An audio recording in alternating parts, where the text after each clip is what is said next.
today we're going to take a look at perhaps a 10-year period to give us some context of what's going on, help us set the tone for a great academic year this year. So we'll just go ahead and get started. And the first thing I'll do is talk about enrollment. Over the last 10 years, we've had a 10% increase in enrollment. That's a good thing. Our enrollment has declined a little bit over the last couple of years. That's a function of several things. One, when the economy is good, enrollment at two-year schools tends to go down. Another is the demographics of our area. Our largest high school is West Plains High School. Thank you, Dr. John Mulford, who's the superintendent of R7, for showing up today. And some of the high school classes have been a little bit smaller than in the past, the demographics of that. And so that is pretty equal across two-year schools in the state of Missouri. We are now, as of today, and by the way, is C.J. Collins here? C.J., thank you. C.J. developed an app for us that gives us a website that you can look at our enrollments, kind of like watching the stock market. It's except that you're wanting it to go, you're wanting our enrollment to go up, which means our negative number to go down. So we're looking at that. But as of today, our enrollment was 1% down from this time last year. Our credit hours were 3% down from this time as measured against this time last year. Now, we will measure it according to the 20th class day. And we still have some dual credit to enroll. Clif, I had told you that I thought we had all of our dual credit in, but actually we still have some dual credit to enroll, and we still have drops that will happen. In fact, when? Tuesday? Tuesday, and what do we call that? The administrative drops for those that haven't shown up. So we will drop some students, and then we'll have students that drop. So that number is going to fluctuate a little bit, but we think it'll be pretty close to this. Dr. Toddy's a little more optimistic than I am, but pretty close to this. Now, the good news is that our online credit hours are up 16%, and we get $18 per credit hour over the normal tuition for online courses. So we will be making some money there. Another good news story is that our Grizzly Lofts have set an all-time high, and that we have 122 students living at the Grizzly Lofts. The prior high point was 88, so we're doing well there. So our enrollment over the years looks like that. Number of graduates, and if I had to pick one number of how do we measure success at Missouri State University West Plains, I'd pick graduates. An 8% increase over 2008 for what we graduated in 17 to 8, but an average of 273 graduates, and the number we should all be extremely proud of is the total of 2,726 graduates. Now, those are graduates. We've awarded more degrees than that because many of those students get 2 degrees when they walk across the stage. But we've had 2,726 graduates at Missouri State University West Plains over the last 10 years. Fall-to-fall retention. As you remember, that spike in enrollment that we had did not quite correspond with the resources to handle more students. Generally, we get more students and then we get the resources to handle more students, so there's a little bit of a lag time. But the good news is that now, after receiving programs like TRIO and Title III, our retention is going up significantly over the last couple of years. Faculty and staff diversity. This is something we can be extremely proud of. A 145 increase in the percent of faculty and staff diversity on our campus over the last 10 years. And student diversity. A 100% increase in the percent of student diversity. If we are going to graduate students and tell them that they are ready to operate in a global market on a national level, they need to talk to people that don't look exactly like I look. So having diversity on our campus, both in students, both in faculty and staff, is extremely important to us. It's part of our one of our 5 goals for general education, global awareness, and valuing. So these 2 slides are important and rather challenging in the Ozark area that we live in. So I think we can be extremely proud of these 2. Inflation. I want you to look at this slide because we're going to refer back to inflation several times throughout the rest of this presentation. But inflation has been, over the last 10 years, risen to 17.6%. State appropriations. Now, as you see here, starting in fiscal year 08, with our budget was $5,446,573. Today, our budget is, now this is budgeted, $5,826,207. Now these other numbers are what we received, the final what we received from state in appropriation. The last number is what we have budgeted for. The governor could have a holdback like we had last year, and that number would go down. But right now, this is where we are. And as you see, that's pretty close to where we started in fiscal year 2008. However, if you account for inflation,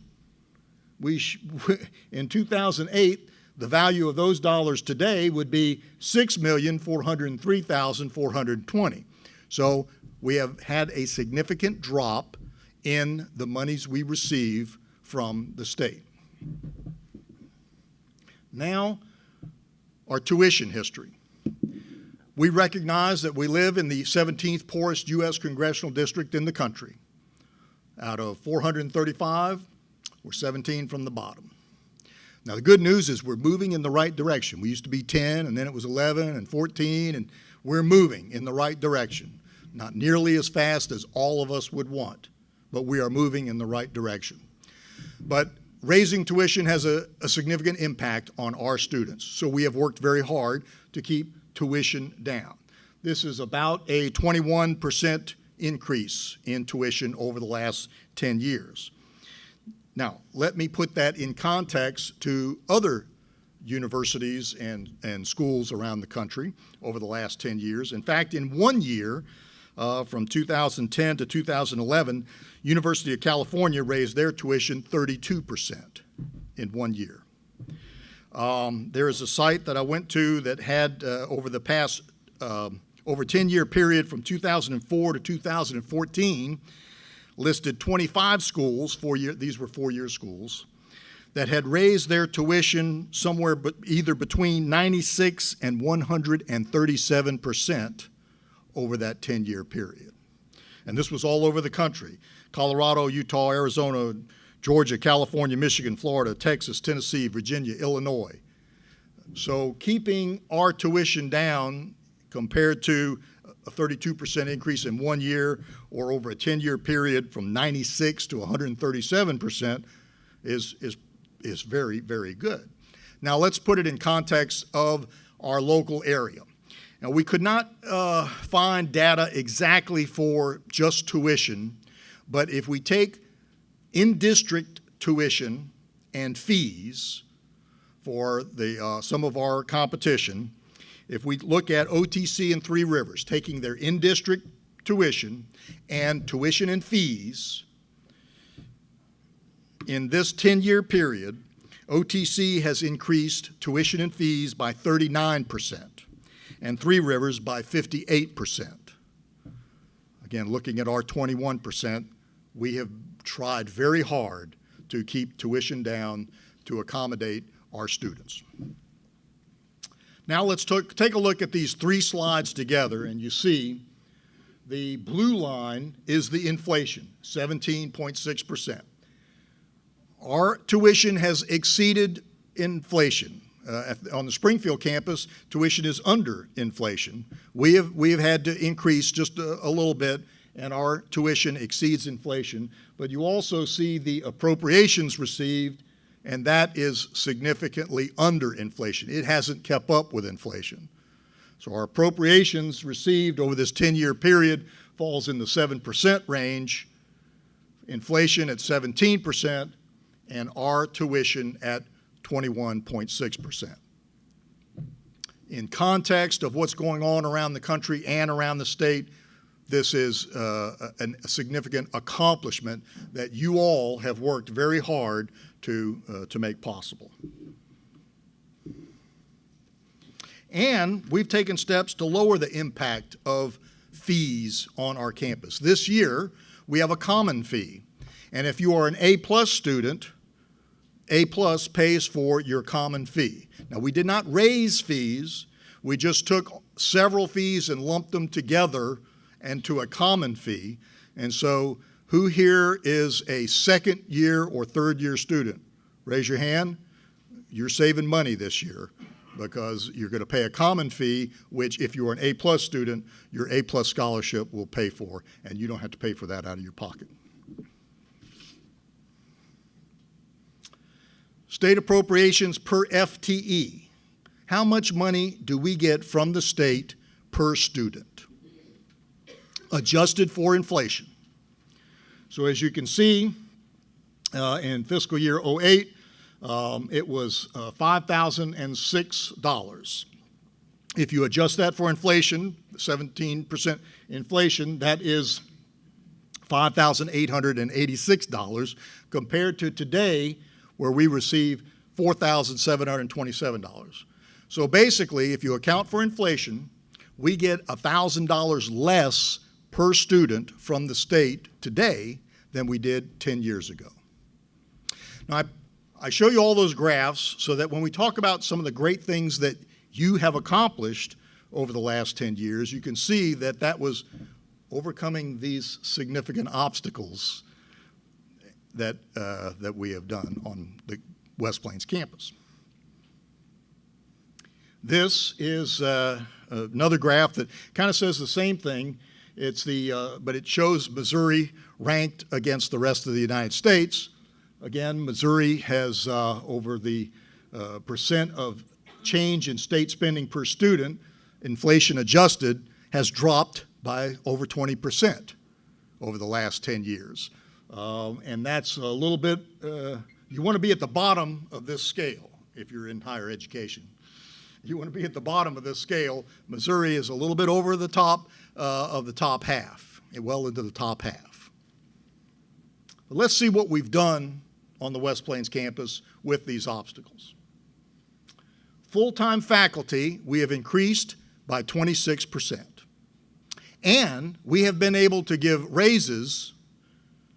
We started off in 2007-08, the average faculty salary was $52,522. If you adjust that for inflation, today, that would be $61,774. Now our average faculty salary is and benefits, this is salary and benefits, $67,991. So not only have we kept up with inflation, but we have gone beyond inflation for the faculty. Same for our per course. And the way we pay per course hours is if you have a bachelor degree in 2007-08, you would earn $400 per credit hour. If you had a master's degree, you would earn $500 per credit hour. And a PhD, a doctorate, you would earn $600 per credit hour. Again, we've increased that by 20%. Inflation 17.6, so over and above inflation, we have increased the rate of our per course faculty. And that's really important because per course faculty teach about 50% of our courses here at Missouri State West Plains. For the staff, now if you take out the 4 grant-funded positions, we have only increased staff by 6%. And we want to increase faculty more than we want to increase staff. At an institution of higher education where teaching is what we are all about and putting students in classrooms, we want to keep our administrative cost as low as possible and have as many faculty as we can. So we increased faculty by 26%. We've only increased the administration staff by 6%. And again, we have increased staff pay over and above inflation. Staff pay, the average was $41,000. When you adjust that for inflation, that's $48,000. Staff salary and benefits, the average today, $57,000. What have we done during this time? There are a lot of things that as you look around the campus, and it's one of the reasons we wanted to show this, is so that when you walk by it every day, you kind of tend to forget about it, but we've added a lot to our campus in the last 10 years. Now these numbers, this is the cost, but that does not necessarily mean that Missouri State University West Plains paid for that cost. Now I will talk separately about our Student Recreation Center, Gaughan Hall, and Hass-Dar. But as an example, the sign by Kellett cost $22,350. How much did it cost Missouri State University West Plains? Zero, because we had Matt Morris was on our campus at that time, and Matt was responsible for managing that budget, and the contractor went over, and the length of time went over, and the contractor received a penalty for every day that it was late, and we finally paid zero for that. Thank you, Matt Morse, for that. We gave that money to the students in the Student Capital Fund, and they gave it back to Missouri State University West Plains as capital projects. The Grizzly Greenhouse, that was a grant. Again, we didn't pay for that. We were able to get that from a grant. So let's talk about the Student Rec Center. That was a grant. It was a FEMA grant. FEMA paid for 75% of the cost of building that, a $1,273,000 project, and then the university had to pay the remaining 25%. For us to fund that, we went to the students and said, do you want this project? Because if you do, we will have to impose a student fee. The students approved in a vote to approve a $25 a semester student fee, and that's how we are paying for the Student Rec Center. The very first use of this Student Rec Center and FEMA storm shelter was a student-organized, student-executed fundraising activity that raised money for tornado victims in Joplin. Very proud of our students on that.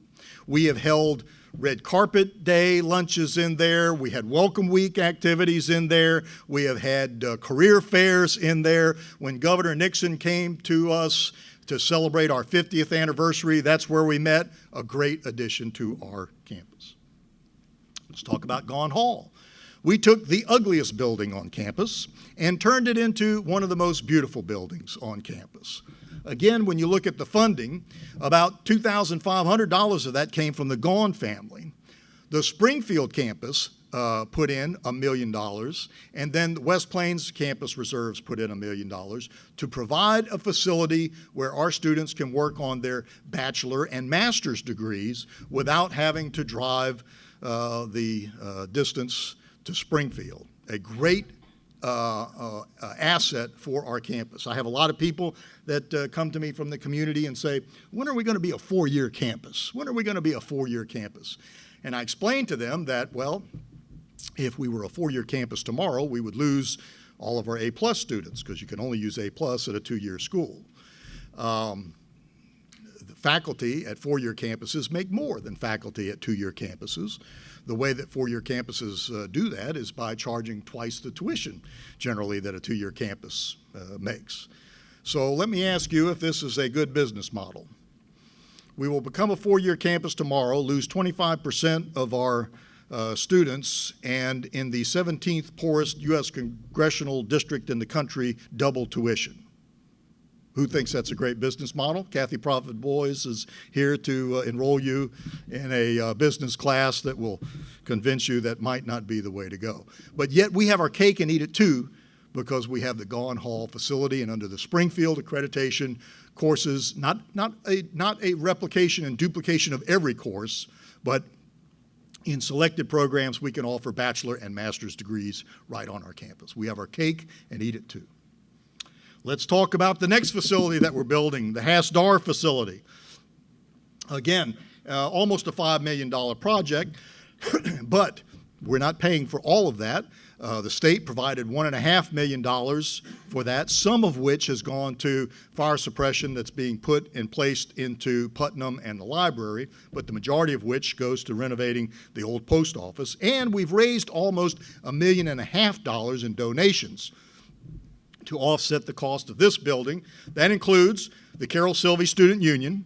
By the way, we have our board member, Carol Silvey, with us today. It also includes the money for the Veterans Center. Again, HASDAR, and the DARs are going to visit tomorrow, and I'm going to be happy to show them the progress we have on that. There's a live feed. That's what I do all day, is sit and watch the live feed of the building going up, and it's actually going vertical now with steel beams, and you can watch that, but I'm going to show them. But it'll have our student union, our bookstore, our honors program, our tutoring programs, the Veterans Center, and admissions, so that when students come, they see our very best building first, and then potential students, and then look at the rest of the campus. A great asset that we have, that's going up even as we speak. Other facilities. A lot of renovation that has gone on over the last 10 years. Renovation and repair. We're an old campus. We're over 50 years old, and we inherited some buildings that are even older than that.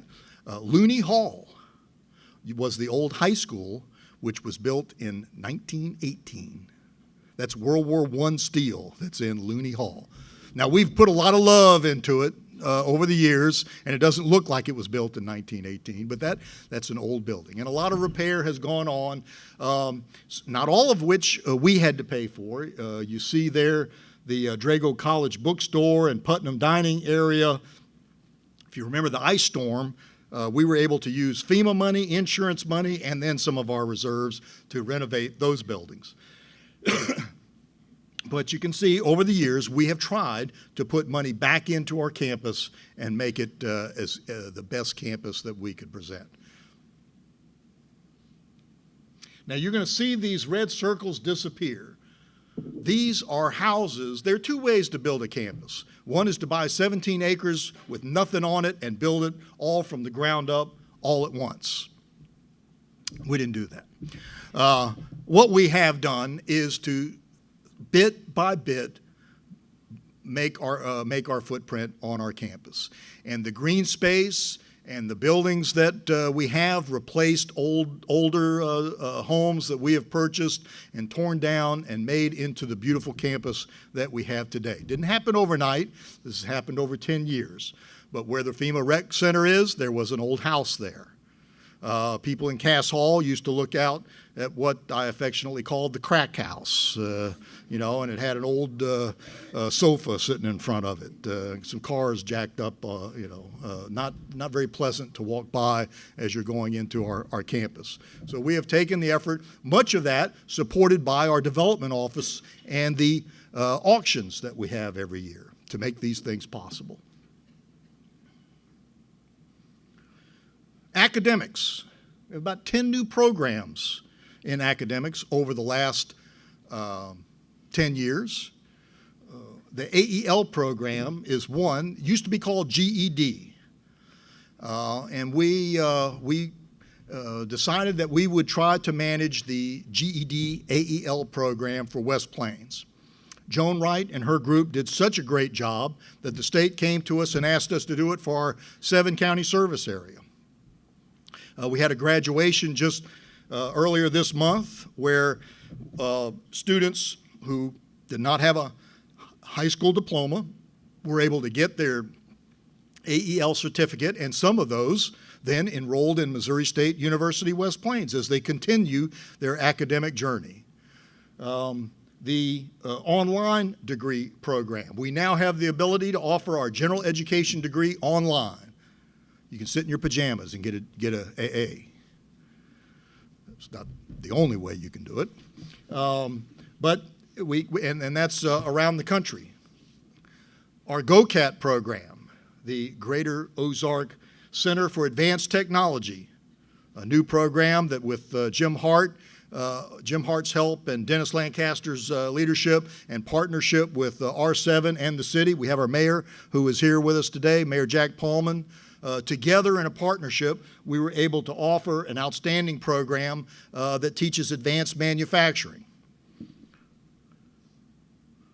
I mentioned the 10 different degrees that we have added to meet the needs of our community, one of which a program, the Health Information Technology.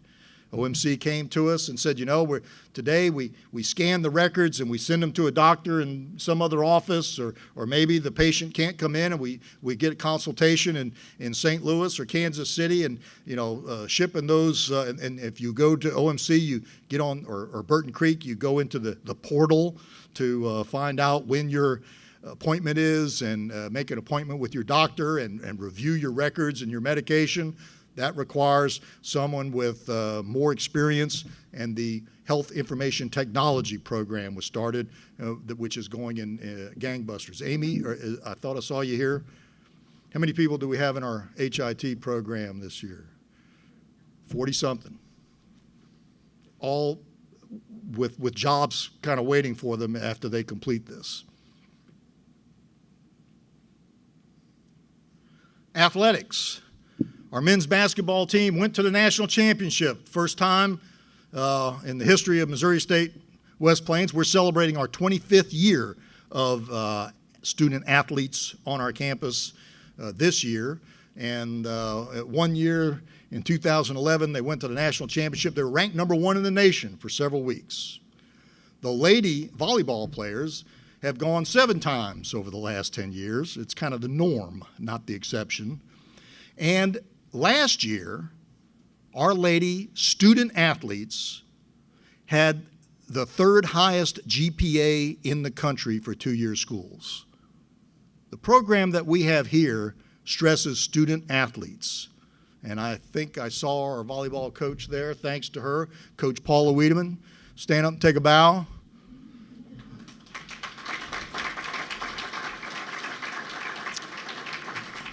I don't ask for a lot out of life: roof over my head, food in the mouths of my family, and to have the highest GPA in the country. So no pressure there. But athletics does a lot for our program here. There are people that think we don't need athletics on our campus. Let me tell you 3 things that athletics does for your campus, Missouri State University West Plains. First of all, it provides something for the students to cling to, to develop a spirit, to encourage participation. Students want a campus experience, and by having athletics, we are able to do that. Another thing that it does is to bring diversity to our campus. The numbers that you saw, over 100% increase in student diversity, would not be possible if we didn't have our athletic programs, which brings diversity. Not only does it bring ethnic diversity, it brings students from around the world to our campus, international programs. We had students from Iran, Turkey, China, Brazil, on and on, France, Canada. The Canadian students usually speak English fairly well. But it provides that. And then finally, it provides a link to the community. We're going to talk about giving to Missouri State West Plains over the last 10 years. And generally, people give first to athletics, and then our development office cultivates them and shows them and exposes them to the rest of our campus and the rest of our needs, and then they give to the rest of the campus. And our current Board of Governor member, who was a history professor, ended her career, Carol Sylvie, as the first director of development. And Carol, would you say that athletics is important in getting those community members committed to giving to the rest, for the rest of our campus and other purposes? So athletics serves a very important function on the West Plains campus. And giving to athletics, again, our community is very supportive. Look at the booster membership, trivia night, golf tournaments, and athletic scholarships, all by the community to support that. And when I say the community, I include many of our faculty and staff on this campus who have also given to these programs. Another giving aspect that I'm extremely proud of, these are the DARs, which are going to view Hass-Dar Hall tomorrow. But we have established 3 endowed professorships at Missouri State West Plains. For a 2-year school, that's very impressive. Now, there are numerous professorships and chairs on the Springfield campus. And Clif, I know some of those, to get 3 endowed professorships might be just 3 separate conversations in some cases. For us, it took 481 conversations. But we're very proud of the fact that we have raised money that goes to our faculty to bring up the faculty salaries that we have. Here's some more giving. Annual fund, the Hass-Dar, I mentioned almost $1.5 million, which includes the Carol Sylvie Student Union and the Veterans Center, Gone Hall, annual auction, Philanthropic Women for Education. Of course, we had an estate gift by Mrs. Brooks, which was a significant part. But I know that many people, including myself, in this room have given to the annual fund, to the Carol Sylvie Student Union, to the annual auction, and are members of the Philanthropic Women for Education. So I appreciate those who are supporting their school through giving. When you add all that up, over the last 10 years, $8,879,974, almost $9 million raised to do many of the things that we have done on this campus. And I think that's a very amazing accomplishment, again, supported by many of you in this room. And if you haven't supported it, Joe is here. They'll be glad to help you, show you how you could support it. Grants. Another thing that we've been able to use is an increased number of grants. We have the Trade Adjustment Assistance Community College and Career Training Grant. That just rolls off the tongue. But that has been used to help Gone Hall. It's been used to help our Allied Health program. It's been used to help our Ag program here. A significant grant of $2.5 million. TRIO is responsible for some of that increase in retention that you saw. That's our TRIO program, $2.2 million. Title III also helped in retention. We talked about the FEMA grant, which helped purchase the Student Rec Center. Project Threshold is something the state had that helped us do our high school extravaganzas and our recruiting effort. A Veterans Incentive Program. There are a host of other smaller grants that help bring art programs with the University Community Programs Office to our campus, that help with the Ozark Symposium that we have every year, with help with our AEL program, the GED program that we talked about. All total, $11 million in grants. That's how we have been able to overcome some of the obstacles to fund the accomplishments that you have been able to make. Some of the other highlights, we've had a successful accreditation visit during that last 10 years. We've had 2 long-range plans. We had our 50th anniversary, and we had our milestone of, we made a promise. I worked with Dakota Bates and twisted his arm to make a promise that we would give 50,000 hours, and there's Dakota Bates right there. Didn't we have a pleasant conversation? And you just jumped up and said, yes, I want to do this. Actually, he was very enthusiastic about this. He was a little concerned about the level and the goal that we set, but we said, I think if we just use students, it would be kind of tough. So we thought outside the box, and we used students, faculty, staff, alumni, and supporters of Missouri State University, basically every man, woman, and child we get our hands on. And not only did we achieve our goal, but thanks to Dakota, who really worked with our students and alumni to make this happen, we gave back 56,000 hours of community service that year during our 50th celebration. Enormous accomplishment. Thank you, Dakota. Core of Opportunity. Do we have any students who are Core of Opportunity scholarship recipients here? No? Well, working in many of our offices, we have Corps of Opportunity students or former Corps of Opportunities. Erica, were you a former? So you didn't think I was going to catch you. Raise your hand there. Early degree program, students in their junior and senior year at West Plains High School can attend school here. Selected students, the very top students can come to Missouri State during their junior and senior high school year, and then in 2 years graduate with a high school diploma and an associate's degree. The Cass Hall and Looney Hall consolidation and the Grizzly Lofts management. Again, Grizzly Lofts right now 122 students, will get only bigger in the future.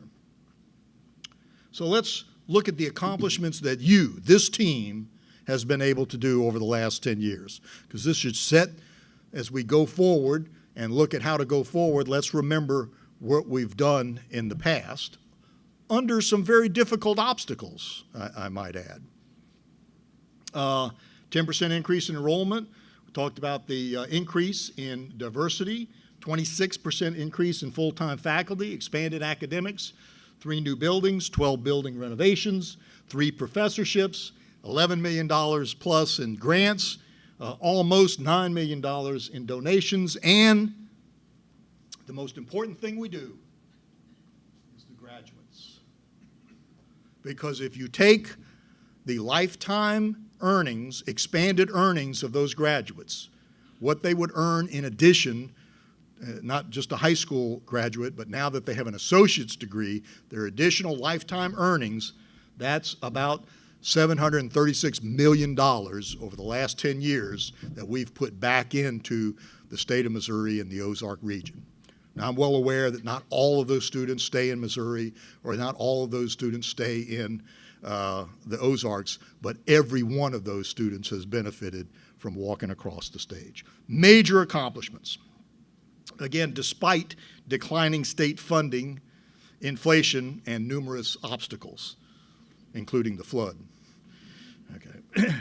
Now that's what we've done together as a team. And when I say we and a team, we must make sure that we include Clif Smart and our colleagues on the Springfield campus. They are very much a part of we and the team. It would have been impossible to have gone Hall, the salary increases that we have seen, and the levels reached in our grants and giving would not have been possible without President Smart and the MSU system. Clif has gone with me to ask people for money for Missouri State University West Plains. In fact, I'm more successful when he comes with me, so I'm kind of pulling him along quite a bit. So, thank you for all the work that you have done to make these things possible. Now, my last slide.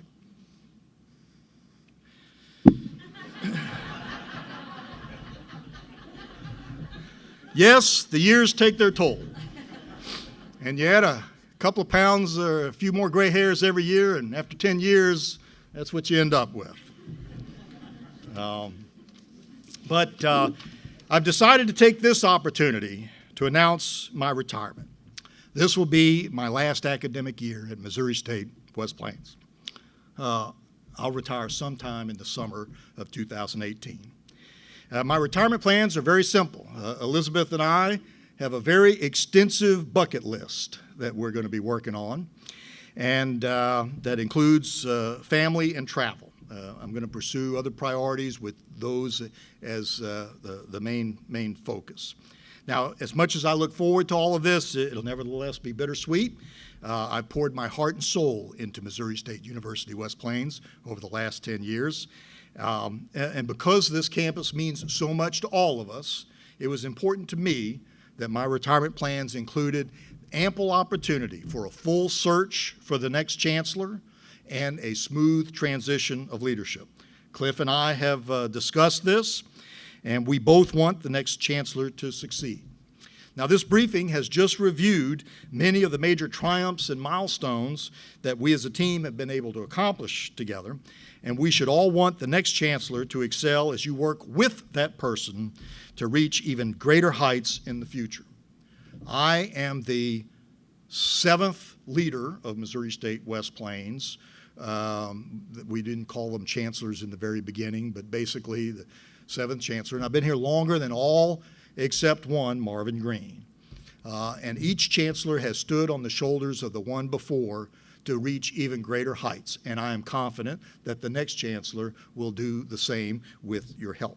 Now, rest assured, for me, what stands out in my heart and mind as I look back over the last decade of work is the students who have overcome extraordinary obstacles to achieve remarkable success. And rest assured, over the next academic year, I plan to fully support and work with those students.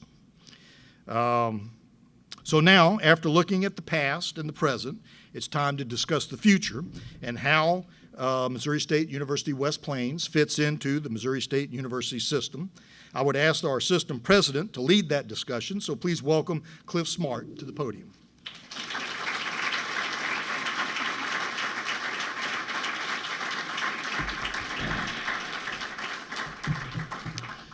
Let me begin by thanking Dr. Bennett for 10 really good years. We started at the university at about the same time, and so for about 3.5 years I was general counsel and providing support to Drew in this campus, and then for the last 6.5 years have been in the system president role. And I can't tell you that how much it's been a privilege to work for someone who cares so much about this place, who's dedicated, who brings energy to the job every day, who brings that dedication to you, but also a commitment to the system in terms of how we advance the ball. And Drew has been a great teammate and friend these last 10 years. And as you've just seen, the campus has done tremendously well under his leadership. That begins with enrollment, but doesn't end there.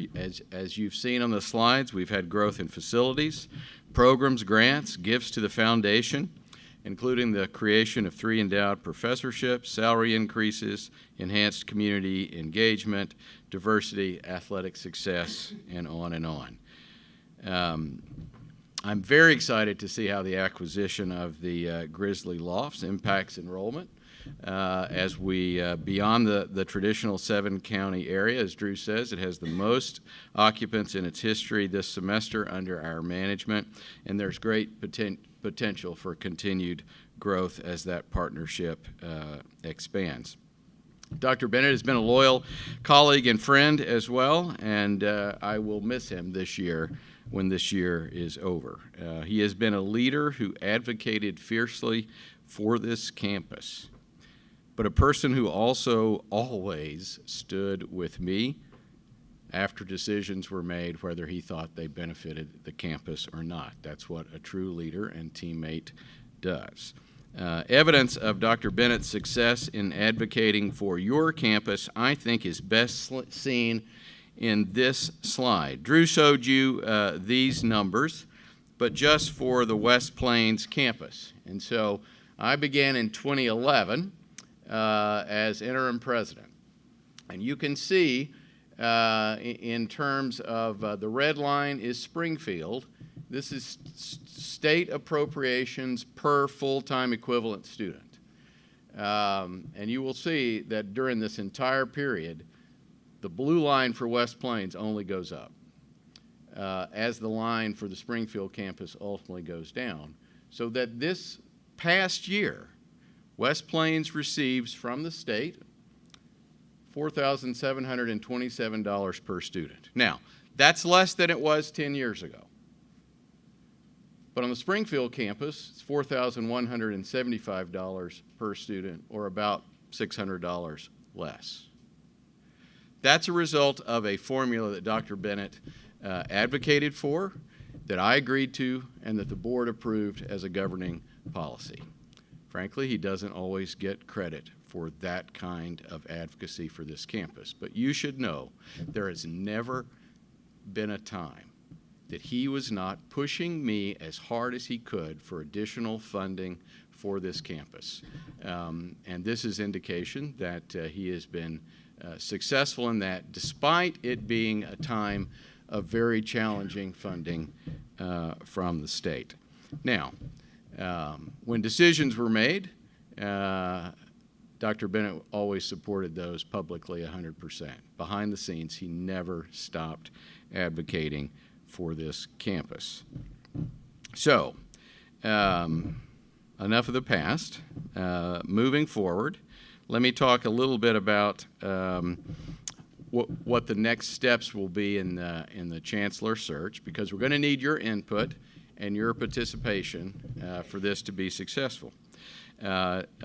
It's not going to be easy to replace Dr. Bennett, but I am confident we will be able to hire a new chancellor who will build on the really good work that has gone on here in the last 10 years. Here is how we will proceed. We will conduct a national search this academic year with the goal of having a new chancellor in place by August 1st, 2018. This will allow us to avoid naming an interim chancellor. And I so much appreciate Drew giving us the full year to be able to conduct that search and do that. Second, I have named Matt Morris, Vice President for Administration, as the search committee chair. Matt, would you stand up? Matt's here with me today. Many of you know Matt, as he served here for almost 6 years as the Director of Business and Support Services, and he's now Vice President on the Springfield campus for administration. Third, Matt and I will hold an open town hall meeting next month, or in October, sometime in the next 6 weeks, to gain input on what you want in a chancellor. We'll also distribute a survey seeking input on this issue as well. We'll get it to all employees. We'll also have it posted online so that community members and students will have an opportunity to weigh in if they would like to. Before the town hall meeting, we will appoint a search committee made up of faculty, staff, students, and community members from West Plains, along with several leaders from the Springfield campus who regularly interact with this campus, and charge them with conducting a search and narrowing the field of final candidates down to somewhere in the nature of 3 to 6 people, some of whom will be brought to campus so that you can interact directly with them. Often in this day and age, search committees ultimately only bring one final candidate to campus. That is not our tradition, either on Springfield or in West Plains, and so you will be involved in having an opportunity to interact with more than one finalist for this position. 5, if you would like to serve on the search committee, or if you would like to nominate someone else to serve on the search committee, you can do that by sending those names directly to me through the president's email account. That's on the board. I'm confident everybody can remember that. It is president@missouristate.edu. Don't send it to my personal account. Send it to this account, and we'll do that in the next 2 weeks, because our goal is to put the search committee together very soon. So, again, if you have ideas of who should serve on that committee in any category, students, faculty, staff, community members, please send those names to me, and Matt and I will put a very strong representative search committee together in the next 2 to 3 weeks. After the campus visits and after receiving your feedback and checking references, then ultimately it's my job to make a recommendation to the Board of Governors on which candidate should be selected. We may or may not engage a consultant to help us in that process. That decision hasn't yet been made.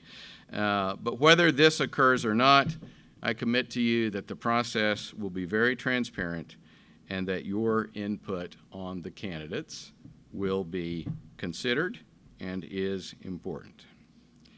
Now, as Drew indicated, the new chancellor will face serious challenges in the year ahead. You saw the slide of Missouri and the decrease in funding for higher education in Dr. Bennett's presentation. I will simply tell you state revenue is not growing as projected, and other expenses continue to grow exponentially. I don't believe a recovering or growing economy is going to fix this, at least in the short term. Income and corporate tax rates have been reduced. Sales tax revenue is decreasing as a result of internet sales. Medicaid costs are increasing dramatically, and there's a drive to reduce taxes further. The higher education share of the budget, under both Democrats and Republicans, has gone from 16% in 2002 to 10% this year. And the actual dollar amount universities receive is less today than it was 15 years ago, before considering inflation.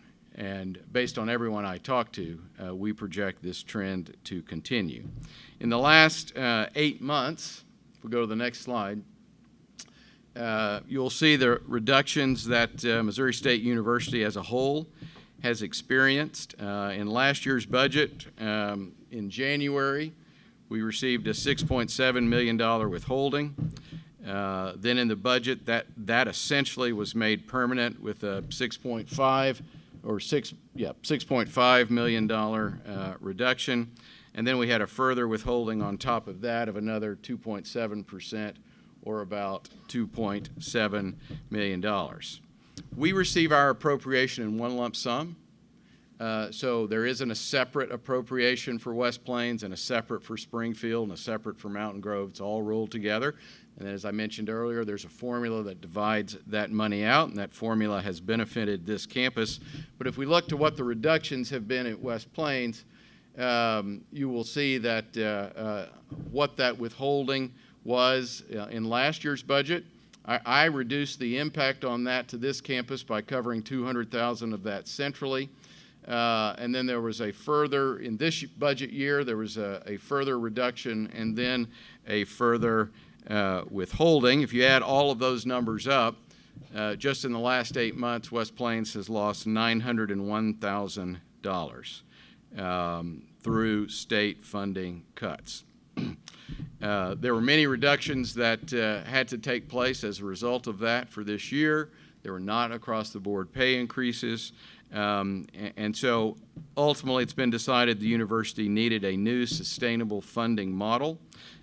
We've put together 4 principles to deal with that. I've got notes here to go through each of these right now. I think I'm going to skip that for today. I've written about this in my Clif Note of August 8th. You can go on our website and look at that. I'm going to be talking about it at the State of the University address in Springfield, which will be live streamed on your computer, and so you can follow that as I give that at the end of September. It'll also be broadcast on Ozarks Public Television. But ultimately, the 4 legs of the stool are continued emphasis on affordability, a continued emphasis on becoming more efficient in how we spend both tax dollars and tuition money, a continued emphasis on growth and increased revenue through things other than tuition increases, and then taking a good look at what our tuition fee and scholarship policies would be going forward. I would tell you, students, we get all of our money from 2 sources: state appropriations and your tuition and fees. And so as state appropriations goes down, the only things we can do are reduce the services and become ever more efficient or raise costs. So you have a direct stake in how the state funds higher education. A continued decrease in the funding of the state for higher education directly means you pay more money to go to school. And so that's just the world we live in. I will commit to you we continue to make our case for additional state funding directly through interaction with policymakers and indirectly through data, such as an economic impact study, through our alumni publications, events, and messages, free media that tell our story, through our workforce development and entrepreneurship programs, through a new performance funding model which emphasizes efficiency and which both campuses will do very well on, through our business partners. But as you have seen, it's been an uphill battle, and we appear to still be swimming upstream. If we change to this financial model, we believe both campuses will continue to grow and thrive, and that we can be, frankly, the most efficient and effective university system in Missouri. It's not going to be easy. Change is never easy, and leadership matters. So the hiring of a new chancellor will be critical if this model is to be successful. Let me conclude by emphasizing that we have another tough budget year ahead of us and that we will be pivoting to a new budget model. I am very thankful that I have an experienced, capable chancellor and team on this campus to work with this year as we again seek to overcome challenges of ever-decreasing state funding. Well, then let's just end by giving Dr. Bennett a round of applause for the really good work that he's done.